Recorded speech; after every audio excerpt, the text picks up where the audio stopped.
Welcome to the Content 10X Podcast, the show where content creators learn how to harness the power of content repurposing.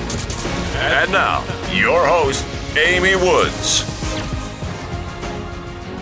Hello and welcome to this week's episode of the Content 10X podcast. So this week I have an amazing episode lined up for you. I have a fantastic guest, Baer.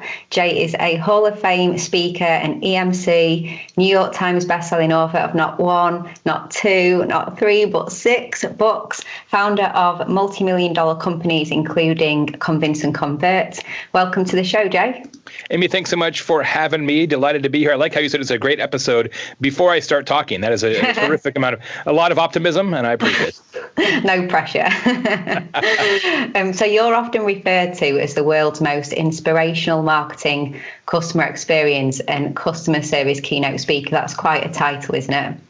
It is indeed. I will wear that mantle proudly. And what else did I? So obviously you've got your businesses, you do an awful lot of speaking, author. Is there anything that I've missed from that? Well, a podcaster. So I have a podcast called Social Pros that we're almost at episode 400. So have been doing that show for a long time. I'm also a tequila collector, so I kind of do that on the side. And it's never a dull moment, but that's how I like it. It's really interesting about the tequila. Well, I grew up in Arizona, so I was pretty close to the Mexican border, and went to school, went to uni really close to the border. So you sort of get exposed to it there, and a lot of people have had sort of a bad experience with tequila in their life at some point, and I like it. To me, it's kind of like wine. There's lots of different types and things like that once you sort of dig deep on it. Oh, there is, yeah. Like when I was at university, it was just that terrible drink that you had. But now, I've been introduced to this world of quality tequila, and it's I didn't know it existed. It's amazing, isn't it? Yeah, and there's hundreds and hundreds and hundreds of different types and brands and variations, and so there's a lot to it. Yeah, I didn't know that was your thing. That's cool. You should add that to the bio as well. Yeah, exactly. We should take you a little tour of my tequila collection here in the other room. Yeah. So we first met at Upreneur Summit, didn't we? We stuck at a mutual friend, and you spoke about that you delivered your keynote of Talk Triggers, which was fantastic. Thanks. So you are without a doubt a repurposing hero of mine, because we, Content 10X, that's what we do. That's what my main focus is. And this show is always all about repurposing of content in loads and loads of different creative ways. And for you, so this is what I wanted to talk about today.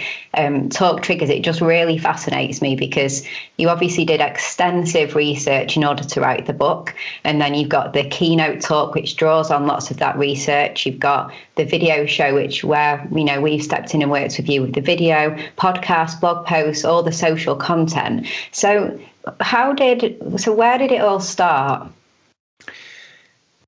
All of my books sort of start the same way, Amy, which is with a collection of questions. One of the nice things is that our consulting firm, Convince and Convert, works with lots of big brands all around the world on social and digital and customer experience and customer service. And because of that, I get exposed to a lot of inquiries from brands and marketing directors who are like, well, what about this? What about that? And in this particular case, in Talk Triggers, which is really a book about the power of word of mouth, what I was hearing from our clients is that they had a fairly good idea, a handle now on how social media works and what to put in what channel, but they didn't really know what to put, right?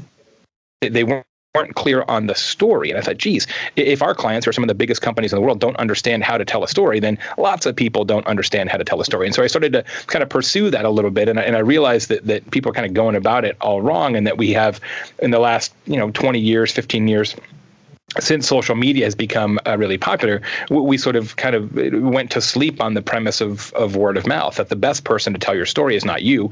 The best person to tell your story is your customer. And so that was kind of the epiphany. And I do it a little different than most people. We talk about repurposing. So for me, it's questions first, and the questions get repurposed into a speech. And so I'll write a speech and I'll take it out on the road and I'll do it a dozen times or so, just the same way a stand-up comedian would be. You write new material, you test the material.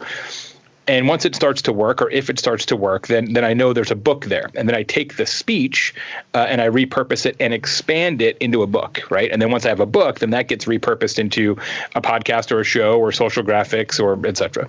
Well, I didn't realize you were going to say that. I thought you were going to say that you did the research and you wrote the book, and then you thought, right, okay, so I have a great book, I'll turn that into a keynote. But actually, okay, that makes sense, because like you said, you're testing the material out on an audience in that live environment. So, but in terms of the amount of content that goes into the book versus the talk, so it's obviously a lot more there. So how do you manage that side of it? Yeah. So for when I start the speech, I'll do the speech using third-party research, right? So I'll cite other people's studies and other examples, and that's kind of the initial prototype speech. And then once I decide to write the book, then I'll go out and do my own first-party research, custom research, to buttress and augment the things that I have to say on the topic, my own case studies, my own stories, right? And so how I start is I literally record myself doing the prototype speech and transcribe it, right? So now I've got a speech, right? So I have a 60-minute speech worth of words. And of course, how you would deliver it on stage and how you deliver it on page are not the same, but having that text available is really useful. So in this case, I had the speech, and then I worked with my good friend Daniel Lemon, who's the co-author of Talk Triggers, and he and I got together and said, okay, we have this speech, we have some ideas, what research do we want to do? Did the research and then built out a chapter, more conventional structure for chapters and sections of the book and those kind of things. And then you take some of that structure and then put it back into what becomes now the sort of speech 2.0, right? So you have speech before the book, speech after the book. That's kind of how we do it.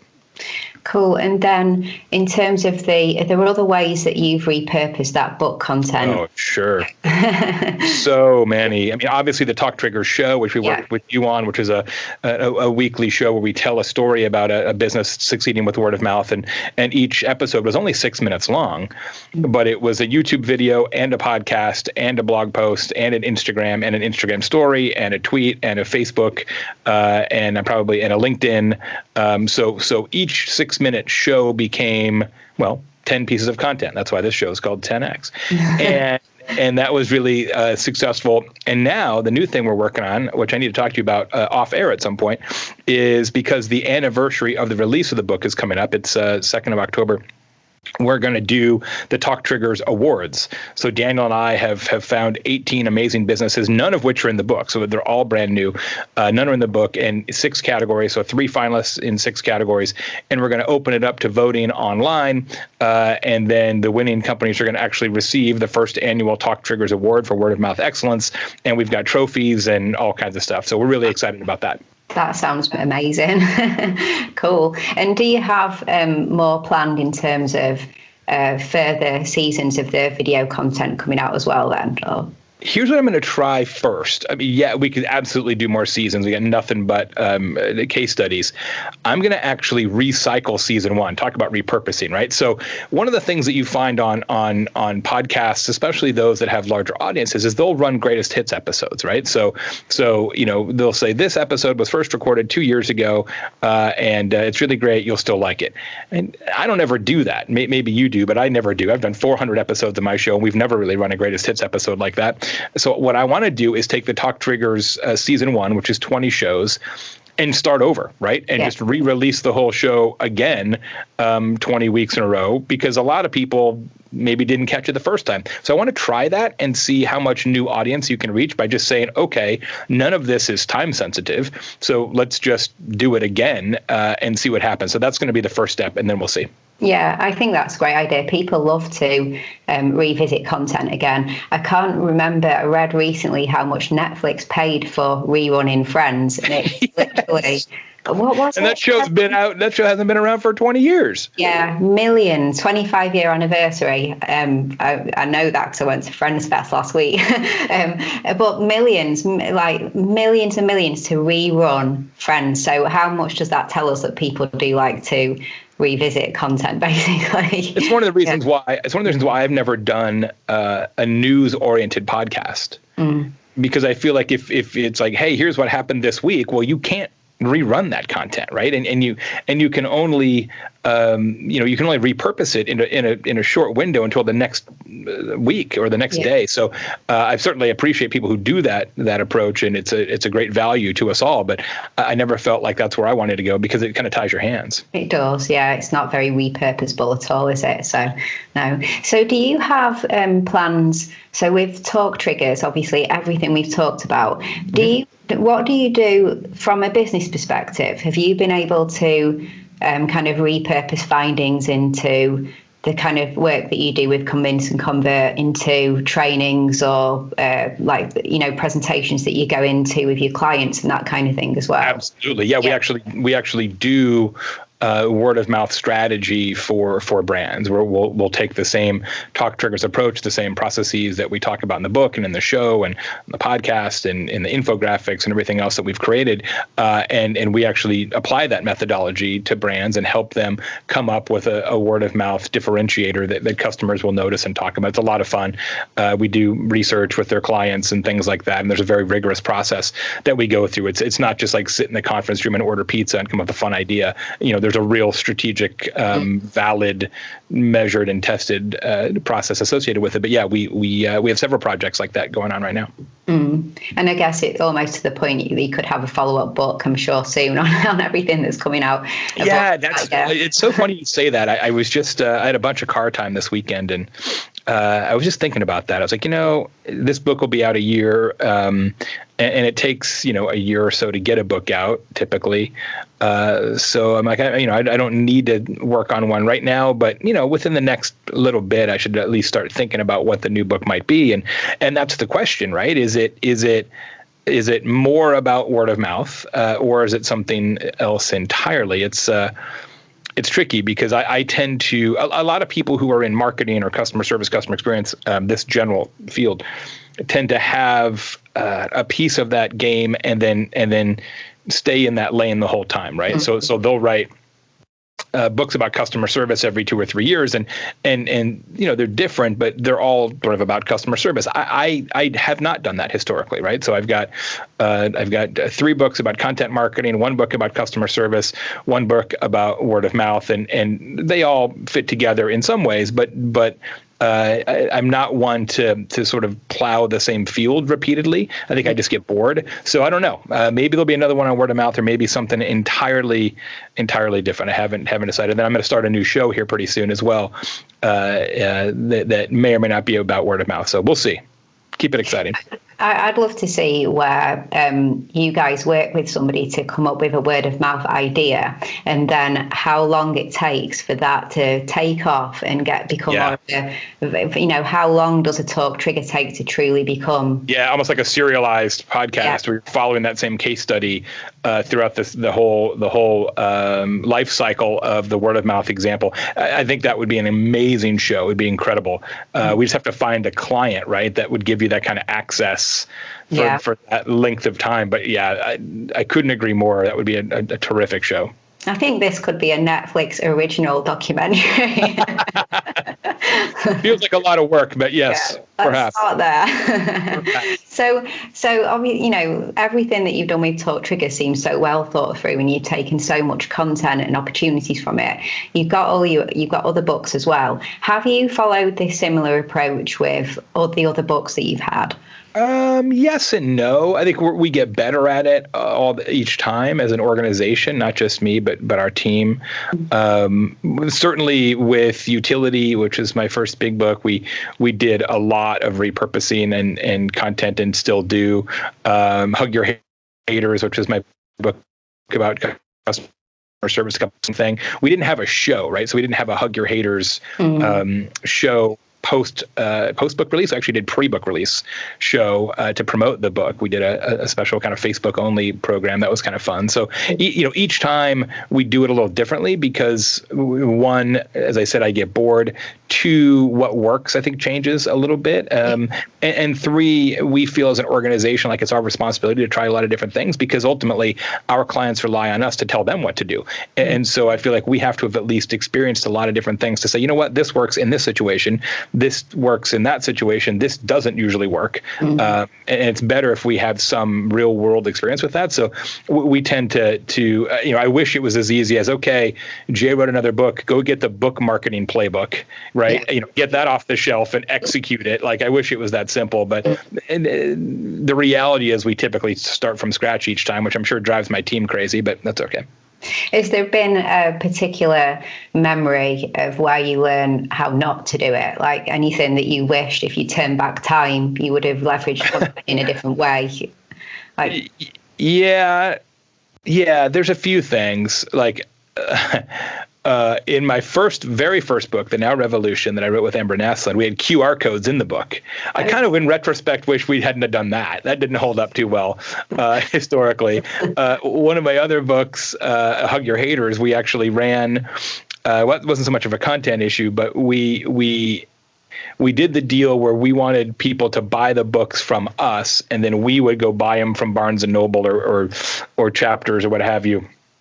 And then send them out. And that seemed like a good idea because it helps you sort of collect all the orders for the bestseller lists and all those kind of things. But boy, you haven't had a good weekend until you've got about 10,000 people's individual credit card charges on an Excel spreadsheet on your laptop that you're then trying to make sure that they get their book shipped and that there's no, errors in their shipping address. And it was forever again. Like it was not fun. At all. The nice thing about talk triggers from a content standpoint, in comparison to previous books I've written, is that the book itself the content lends itself to case studies, right? And being able to do them in a compartmentalized way, even more so than things I've done in the past. So that's been the easiest one to kind of repurpose. And even now we've got a Talk Triggers Facebook group, which is really active.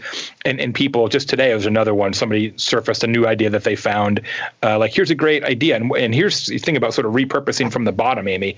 So we've got this Facebook group, and if you read the book, you get access to the group if you ask us to be in. And so we have, 500-600 people in the group, a lot more readers than that, of course, but 500 or 600 people in the group. And all the time they'll come up with new ideas and say, I'll tell you the story, actually. A person in the group, their dog unfortunately passed away recently. And the dog sitter, the sort of pet boarder that handled their dog, Kramer, when they were out of town, sent them a very, very nice, like a glass coaster with a picture of Kramer in it, and just a sweet handwritten note, like, we're really going to miss Kramer here.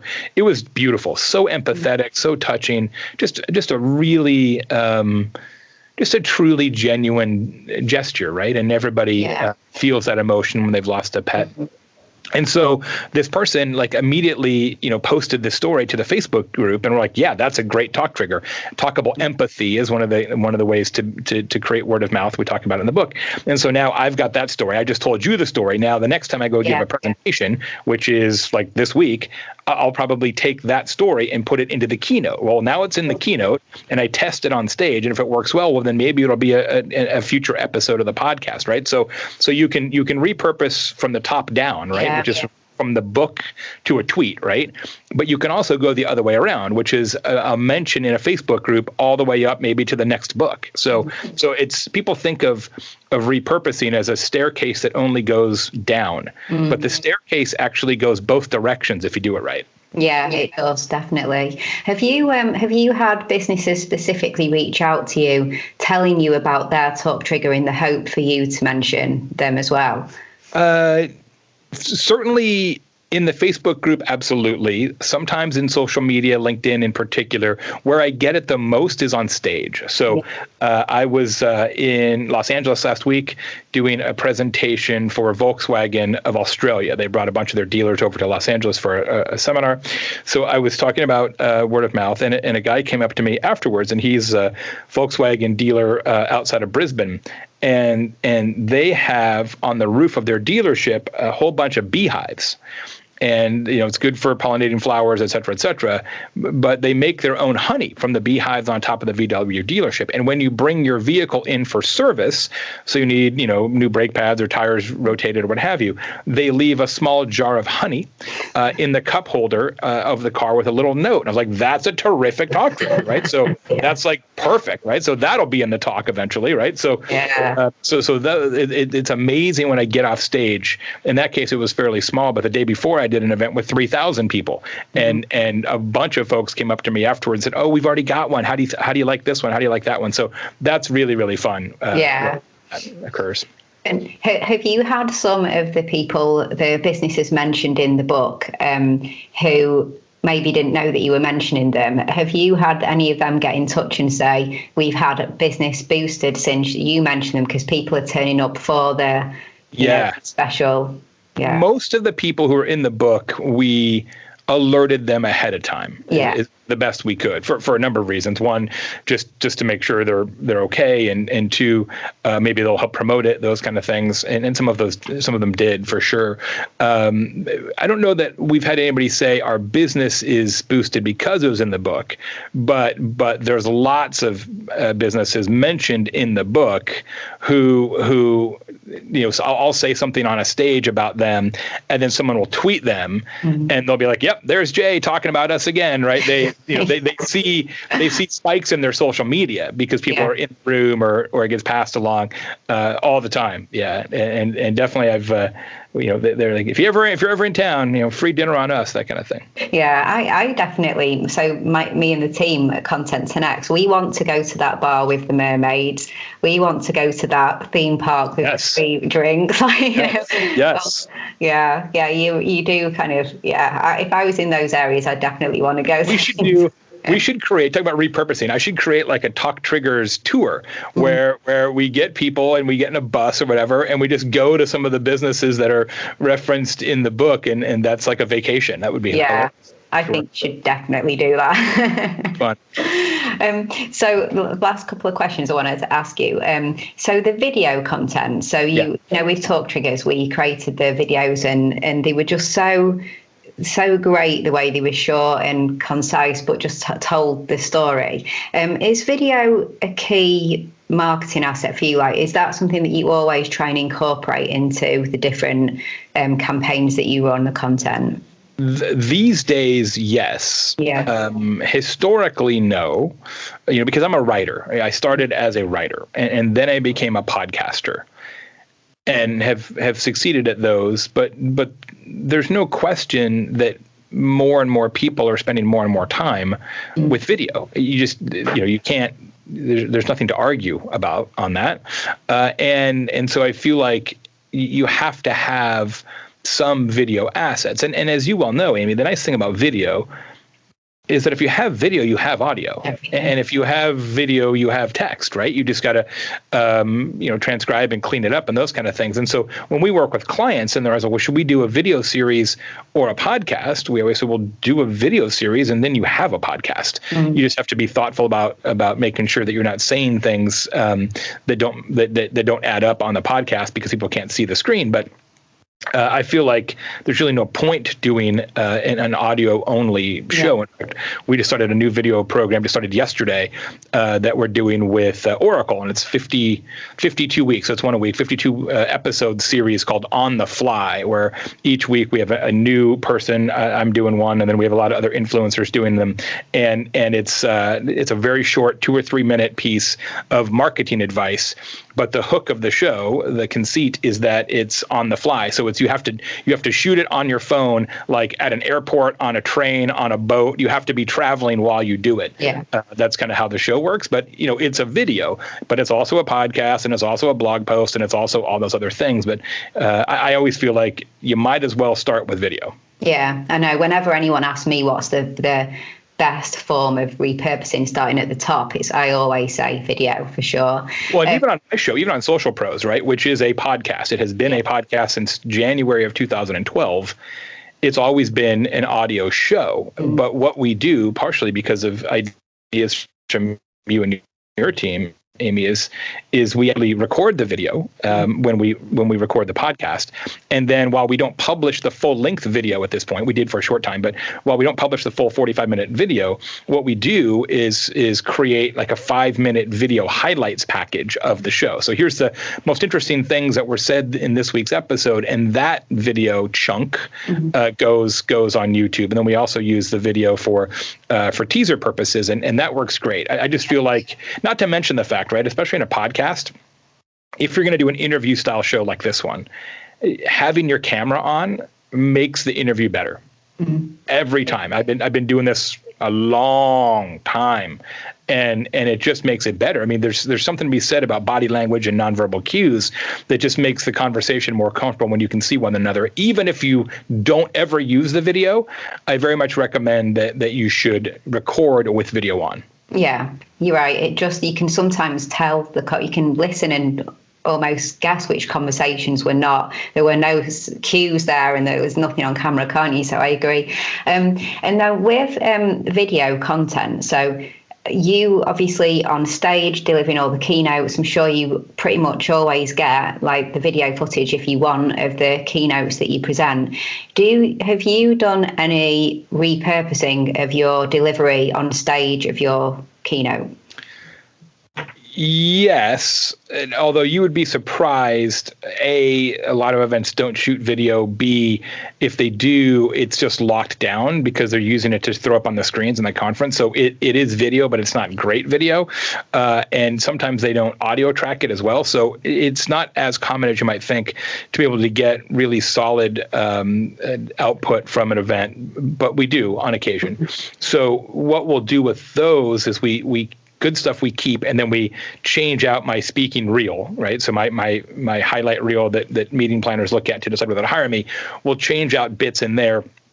And then we'll take individual clips of me on stage saying things that are illuminating or funny, what have you, and we use them in ads. So we actually have a primarily Facebook video ad program, which is mostly remarketing. So if somebody comes to my site and spends a little time there, we're like, oh, they must be interested in having me speak. Then we'll start to show them ads of me doing little bits on stage over time to get them to come back to the site and then hopefully, book a date. Oh, okay. That's really interesting. Yeah. We've just launched a new service called TED 10X, but actually you don't have to be a TED speaker, just a good quality video from talks where we'll then do the one-off repurposes, turn it into loads of different videos and nice. Clips and graphics and things like that too, because I guess, when you deliver a TED or TEDx, you do get quite a good quality video, but like you mentioned, not always for every type of talk. But that's really interesting that you said that it's more kind of retargeting for people, perusing the site. That makes sense. When you do that program, how long are the clips? Well, a variety. So short teasers, like less than a minute to put on Instagram. Yeah. Portrait for stories, and then trailers, like 4 or 5 minute YouTube trailers, that kind of thing as well. Yeah. All designed for speakers who get these great video footage and then don't really, know what to actually do with it to make the most of it. So that's a new thing for us. So, I was interested to see what you did. Right. Well, so I think we should wrap up there. Thanks so much for coming on today. I really appreciate it. Such a good conversation. See, I was right when I said at the start it's a great show. Thank you. I appreciate it. It's such a pleasure to be here and great to work with you and the whole team at 10X. Oh, thank you. Obviously I'll put links and everything in the show notes, but what one place would you like people to go to follow you, find out more? I'll give you 3 places and you can delete if you want. ConvinceAndConvert.com is our main site. We've got 5,500 free articles for marketers and business owners, plus a network of podcasts. jbaer.com is my main site for me. And then we've been talking about the book, Talk Triggers. TalkTriggers.com is the site for the book. And if you want to get better about word of mouth, that's where you should go. In fact, there's tons and tons and tons of free resources on the site. Videos, worksheets, how-to guides, infographics, all kinds of stuff for free at TalkTriggers.com. Brilliant. Okay, I'll add all of those links to the show notes. So great. Thanks, Jay. Enjoy the rest of your day. Thanks for coming on the show. My pleasure. Take care.